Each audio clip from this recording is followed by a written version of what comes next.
How's everybody doing today? I'm going to start off, I'm going to take you into deep waters today on this video. But first I want to start off by addressing something. I have the lovely Canaanite Jew ladies are in my field, and then the rabbis asked me to explain to them why it is that women are shelved when they have a divorce or when the husband dies. And so I'm going to do that. But first I'm going to start out by saying there's many layers to this onion as far as regarding what is happening to the Jewish Canaanites in Israel, regarding to issues within their marriage, regarding to issues within their military, because this starts, I'll start with the Canaanite Jews, then I'll go on to the Gentiles issue. The Canaanite Jews have a mandatory service, people, and I've told you, they have 95% of their women are on a sex tape or a rape tape. How does this come to be? How is Mossad able to get rape tapes or sexual conduct tapes on 95% of the fucking female population? It's very simple. They have a mandatory service, people. They have a mandatory service. And so they're literally doing, Mossad is attached to the military of Israel. So they're going and orchestrating the rape of their own women, and they have a mandatory service.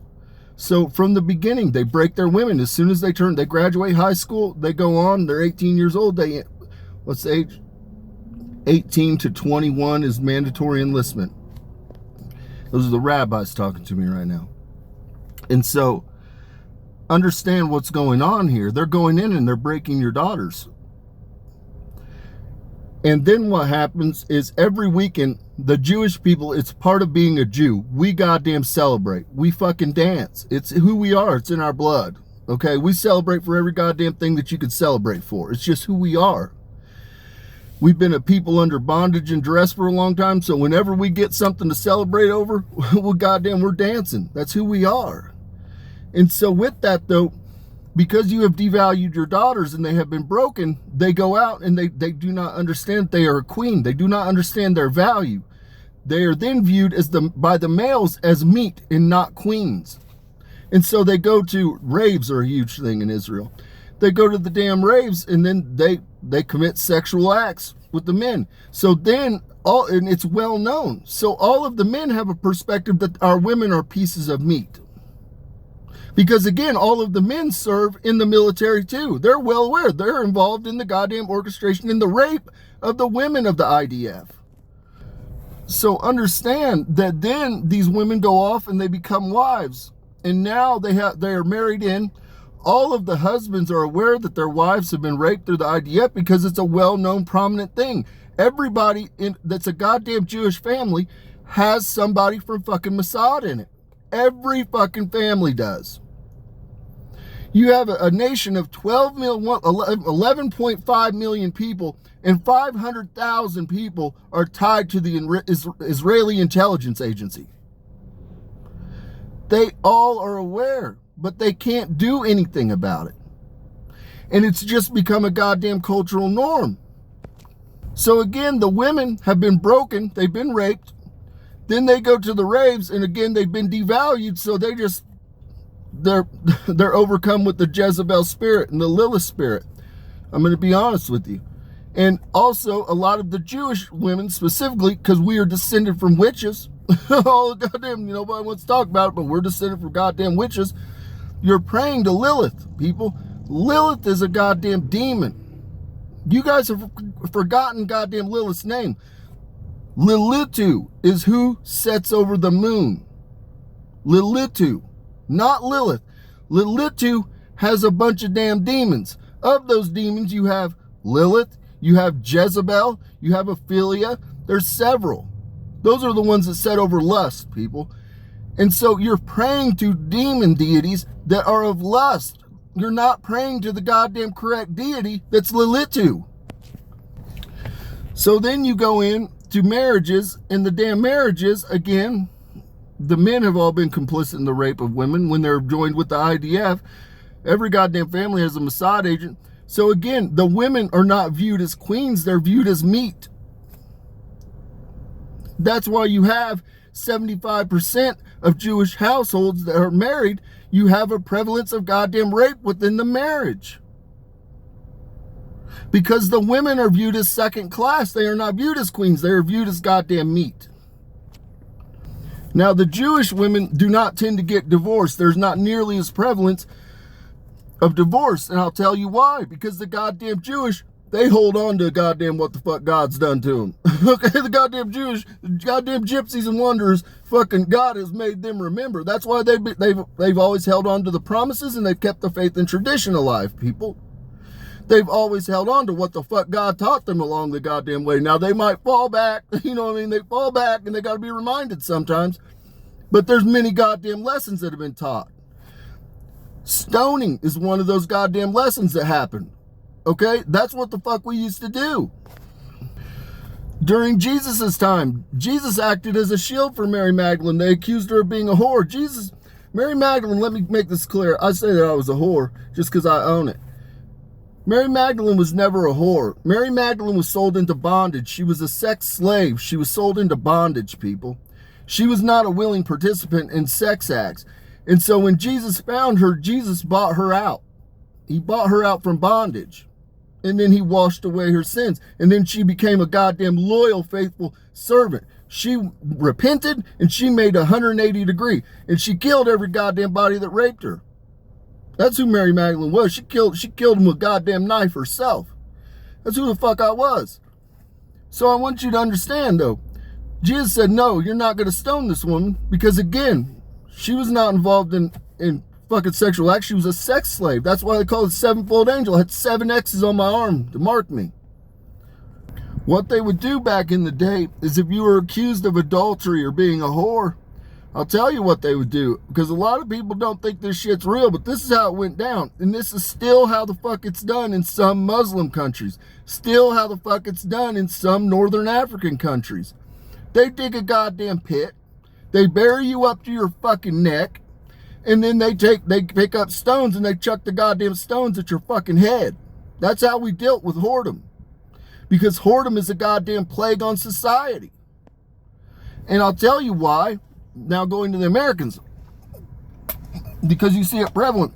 The Jews don't tend to divorce. I'll tell you who else doesn't goddamn divorce. The Japanese do not divorce. If you goddamn divorce your husband as a Japanese woman, you have brought great goddamn shame to your fucking family. You have failed. You will be given a scarlet letter. The same with the Amish. The Amish don't divorce. You're given a goddamn scarlet letter and you're never to come back. Your people disown you. They disown you. Because again, especially with the Amish don't do no fuck shit. They take an oath before God. Death do us goddamn part. We're in this for the long haul. And so they don't do it. If you fucking divorce a husband or you leave a goddamn husband, you get a goddamn scarlet letter. Go to China. China doesn't have a problem with divorce. Same thing. You brought great shame to your fucking family. Again, these are traditional cultures. They're honor-based cultures, people. America doesn't really have honor in the same way that it once did. Not regarding family values and morality. You still have an honor system, but you don't regard family and morality honor. And so, why is it that an American woman, specifically, must be put on the goddamn shelf for a year or 6 months? Well, I'll tell you. Now, I've shortened the time. It used to be 5 years. If your husband died, you had to sit on the fucking shelf for 5 years because you were to be born anew when you came into a new husband. You understand what I'm saying? Now, when you talk about why it is that women have to be set on the shelf for a year or 6 months, when you file for divorce, who is it that files for goddamn divorce in America? It's 80 fucking % filed by women. 75% of women have cheated on a goddamn partner. And then 80% are who initiate fucking divorce. That is why you're put on the fucking shelf, or you're to be put on the shelf. It is an atonement for your sin, for breaking the oath that you took before God. That's what the fuck it is. And when a wife's husband dies, all that is that's a forgiveness period of atonement, so that when you meet a new partner, you go in anew. That's what it is, people. Instead, we can't wait to get, people can't wait to go find the next goddamn dick to fall on. It's fucking ridiculous, man. It's ridiculous, for real. It's disgusting. It's disgusting what the goddamn women are doing, but it's not solely the goddamn women's fault, because the women have been devalued to the goddamn point that they think that they are goddamn pieces of meat and they should just go throw themselves around. They forgot that we are goddamn queens. Okay, folks. I'm getting on I'm going off the deep end. I have my sunroof on, I'm sweating my ass off out here. It's like 90 degrees, man. It's almost 90 degrees. Fuck, sweating my ass off out here. Like I'm sweating like I'm watching the taping of Cops. You know what I'm saying? Anyways, I'm gonna be bouncing around on pages because I kind of wrote this out of order, and I'm gonna try to string it together so that I can paint a picture for people. People do not understand how the human eyeball functions. It acts as a light collection and emission device of the 3D holographic overlay from the neural network's visual cortex. The cone of the eyeball gathers the light that is used for the projection of the 3D holographic overlay. A holograph is a projection of light. The human neural network is sentient, that it is aware that it exists in a biological synthetic simulation. A blind person still has sentience and spatial awareness. A blind person still understands when they are traversing the 3D holographic overlay. The blind simply lack the chef's kiss of the five senses, vision. It isn't that the blind are incapable of seeing.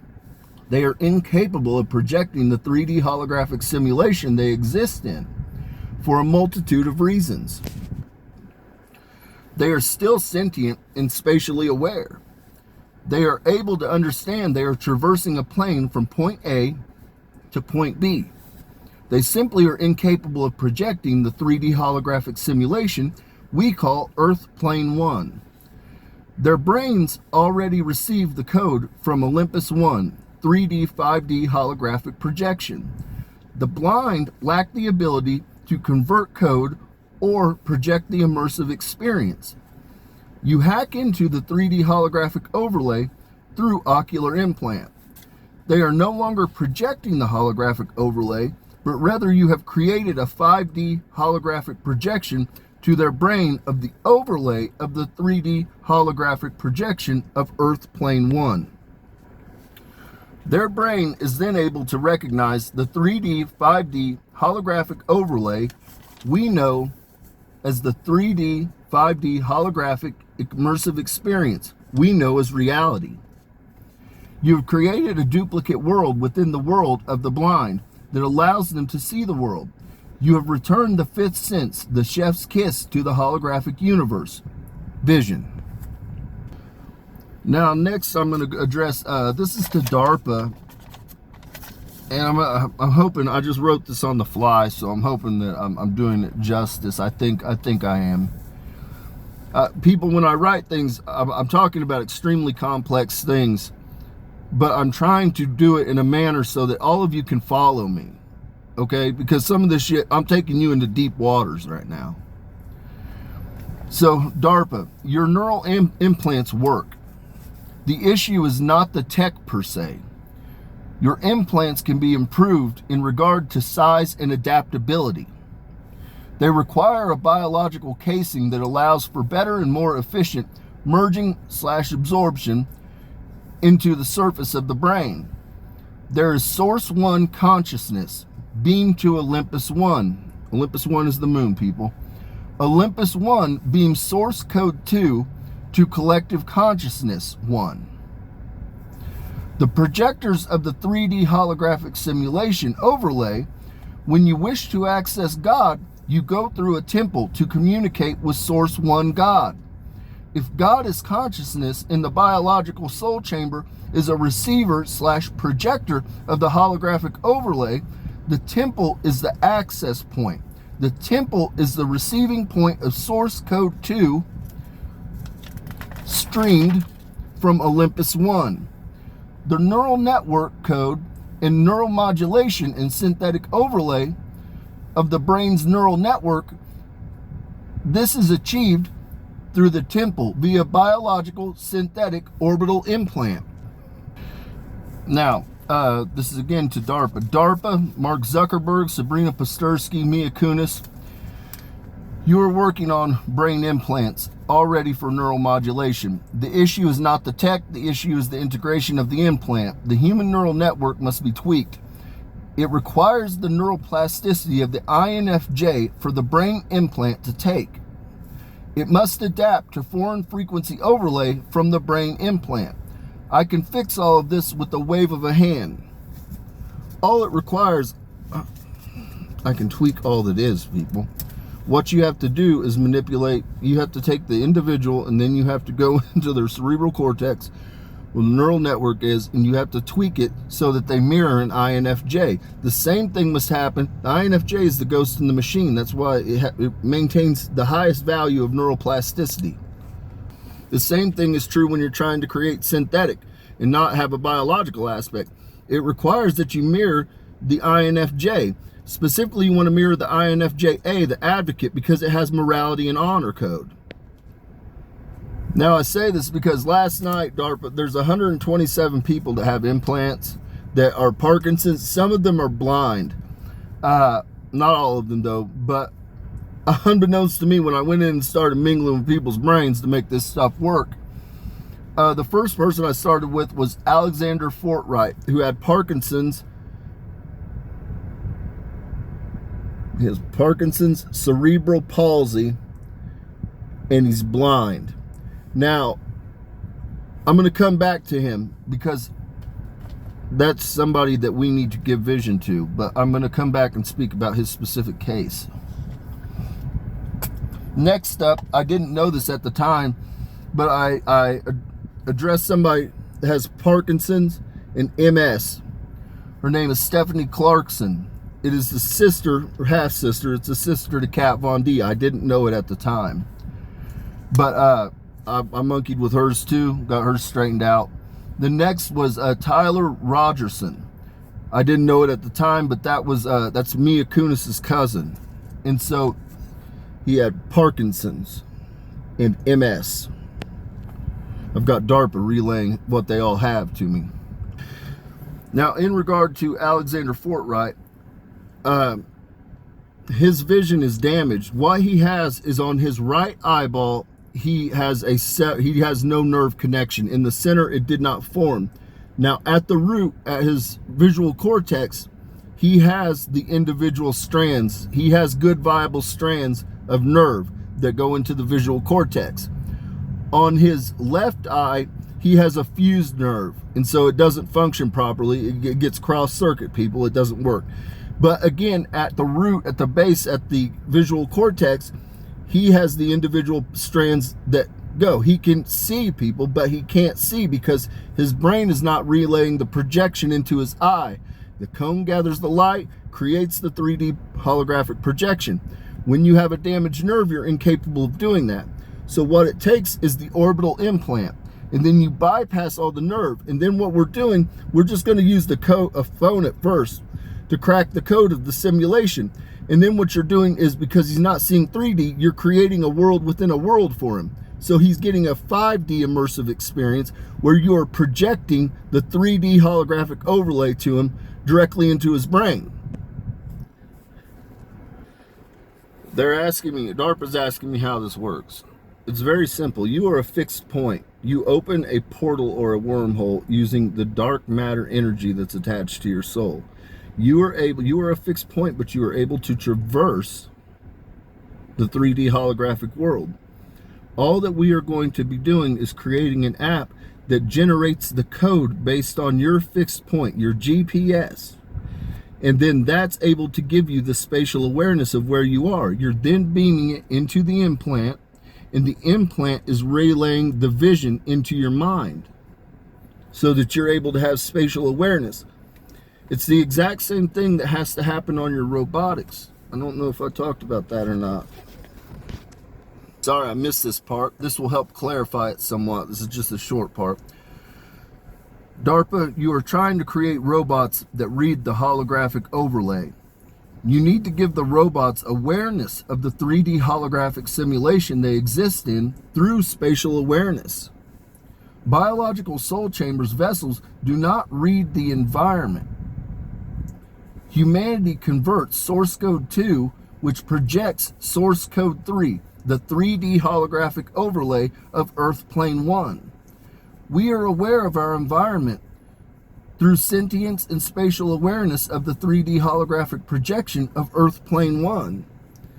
So this applies whether you want to give, right now your robotics you're trying to have the robot scan the environment instead of giving the robot awareness of the environment. It's a difference because you're giving the robot the synthetic ability to project the 3D plane. You understand what I'm saying? You guys are trying to scan the environment versus trying to project the actual environment to give the robot spatial awareness of the 3D holographic world. The exact same applies to the human eyeball to give vision, to make the blind see. The Bible tells you, I'll tell you about Jesus because it's kind of a funny story, to be honest. It tells you in the Bible, the one that Jesus famously said, the one that comes after will perform far greater works than I. Jesus healed 5 blind people. But I want you to understand how many of them. 3 of them had syphilis. 2 of them had water-related illnesses that caused blindness to them. So Jesus was able to heal them at the wave of a hand, but he was never able to regenerate a severed nerve. He was never able to fix a binded nerve. And so again, the one that comes after will perform far greater works than I. And so I'm telling you how to perform the far greater works, how to make the blind see. We can make the deaf hear. We can fix all kinds of shit. So with that, peace and blessing be upon your homes.